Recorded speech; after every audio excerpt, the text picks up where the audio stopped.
बिस्मिल्लाहिर्रहमानिर्रहीम। अस्सलाम वालेकुम। उम्मीद करते हैं आप सब खैरियत से होंगे। आज मैं आपके साथ गाढ़ी क्रीमी मलाईदार खीर की रेसिपी शेयर कर रही हूँ।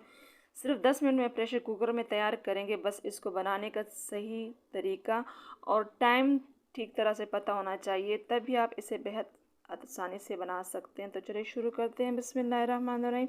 मैंने यहाँ पे छोटे चावल लिए हैं, क्योंकि छोटे चावलों में स्टार्च ज़्यादा होता है। स्टार्च ज़्यादा होने की वजह से चावल आपस में जुड़े हुए होते हैं। आपको कभी ये परेशानी नहीं होगी कि चावल एक तरफ है और दूध दूसरी तरफ, दोनों आपस में जुड़े हुए होंगे। मैंने 2-3 दफ़ा इसको अच्छी तरह धो लिया और आधे घंटे के लिए इसको भिगो दिया है। अब इसमें पानी डाल के आधे घंटे के रख देंगे। तब तक चूल्हे पे हम जो है तेज़ फ्लेम पे हम दूध को रख देते हैं। दूध से पहले मैं आधा कप मैंने जो है पानी डाला है, ताकि दूध नीचे लगे ना। तो प्रेशर कुकर में 2 लीटर मैंने दूध डाल दिया। अब इसको उबलने देंगे।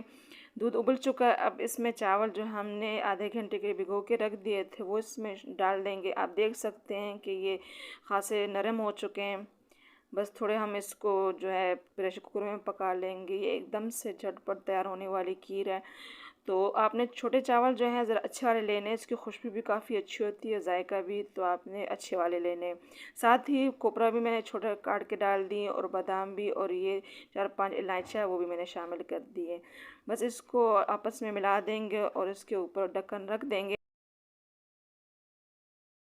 जो है हमने जैसे रख दें तो अपने फ्लेम तेज़ कर देनी है। तो तेज़ फ्लेम पे 2-3 मिनट हमने इसको पकाना है। जैसे ही जो है पानी ऊपर से निकलने लग जाए सीटी की जगह से, तो आपने फ्लेम को स्लो कर देना है। तो तकरीबन 5 से 6 मिनट लग जाते हैं इसको पकने में, लेकिन आपने ध्यान रखना है कि दूध ज़्यादा उबलने लगेगा तो वो साइडों से निकलने लगेगा, तो आपने फ्लेम का ख़ास ध्यान रखना है। तो आप देख सकते हैं कि यहाँ पे जो सीटी की जगह से अब यहाँ से दूध निकलना शुरू हो जाएगा।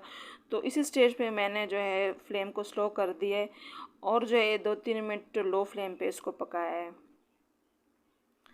तो मैंने फ्लेम बंद कर दिए, मैंने सीटी उठा दिए। अब देखते हैं कि क्या सूरत हाल है दूध और चावल की। तो अच्छी तरह से गैस निकल चुकी है, अपने एहतियात से इसको खोलना है। तो अल्हम्दुलिल्लाह हमारे जो चावल है वो अच्छी तरह पक चुके हैं और दूध भी इतना रह गया कि हम इसको थोड़ा सा घोटेंगे, क्योंकि अभी भी आप देख सकते हैं कि चावल अलग हैं और दूध अलग है। वो चावल तो अच्छे खासे पक चुके हैं, लेकिन अभी भी ये साबुत हैं, तो इसको थोड़ा सा घोटेंगे। जैसे हम हलीम को घोटते हैं, ऐसे थोड़ा सा हमने इसको भी घोटना है, लेकिन बहुत ज़्यादा नहीं, हमने इसको कस्टर्ड की तरह नहीं करना। थोड़े से इसमें नज़र भी आने चाहिए चावल, लेकिन थोड़ा सा लाजमी इसको करना पड़ता है। जैसे ये चम्मच में दबा दबा के इसको कर रही हूँ, तो ऐसे आपने भी करना है इसको। और दूध जो है बहुत ज़्यादा गाढ़ा नहीं करना है, क्योंकि थोड़ा सा ठंडा होता है तो ये और भी गाढ़ा हो जाता है। तो आपने इतना इसको वो करना है कि थोड़ा इसमें दूध हो, क्योंकि जब हम इसको सर्व करते हैं खाते हैं तो थोड़ा ठंडा करके ही खाते हैं, तो इस वजह से वो फिर काफ़ी गाढ़ा होगा, तो वो फिर दिखने में भी खाने में भी अच्छा नहीं होता।